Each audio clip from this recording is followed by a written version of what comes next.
Good morning, New England weather weenies. Meteorologist Serena Arnold. Kids are on vacation week. It's New Hampshire vacation week, so I'm like embodying it. We're going to go with it. Two things to talk about today. The frost that's going to come tonight and mostly early tomorrow morning and hard freeze in a lot of places. And second, what's the rain look like for today? All right, let's go to weather.gov. Look at the new look and feel of this. Getting fancy over here. Low pressure moves into the region today, bringing rain showers and perhaps a few snowflakes to the mountains. We talked about this, though. We said, hey, there's a chance of seeing this at higher elevations or on the backside of the storm. Dry high pressure moves across the region Thursday to Saturday. Warming trend is going to come with that. It's going to be a really, really nice time after that, other than once this cold goes away. Showers coming in late Saturday or Sunday, and then the warmer weather is expected early next week as well. All right, so this is taking a look at like the forecast weather radar. We see the showers kind of fill in, nothing too terribly heavy for a while until a line forms here. This line right here is very interesting. This is 20Z, which is 4 p.m. So we can just toggle through this here for a second. Like this is 3 o'clock, 2 o'clock. Okay, so 2, 3, 4, 5, 6 finally making its way out of here. Looks like it's also going to be dissipating. I'm absolutely expecting a couple rumbles of thunder, maybe some like isolated, hard rain showers, and maybe some gusty winds with that line that crosses later this afternoon.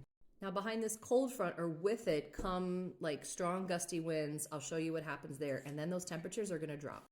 So here we are going to be looking at forecast winds. Things are pretty fine until the cold front comes through. And you can actually see the cold front. You can really follow the line of it right here. So after that passes, we are going to have some gusty winds on the backside of it, mostly at higher elevations, flat areas, coastal areas. What's red? What's red? The reds, which you really don't see, with the exception of like at the much higher elevations or way out along like coastal areas or even over the ocean, is where we could see wind speeds up to 50 miles an hour.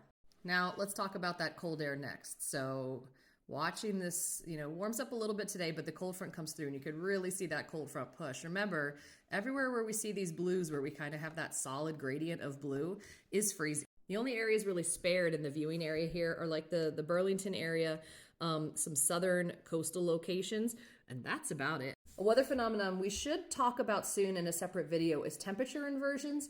And how if it's windy, it doesn't allow the cold air to pool in some lower locations and the warm air actually rise as you go up in the atmosphere. When that happens, you have a temperature inversion in place. It seems like it's probably going to be too windy for that, but if it does calm down, some of these lower lying areas, the temperature could plummet. But like I said, another phenomena for another time. So that's what we've got here for Wednesday, April 24th.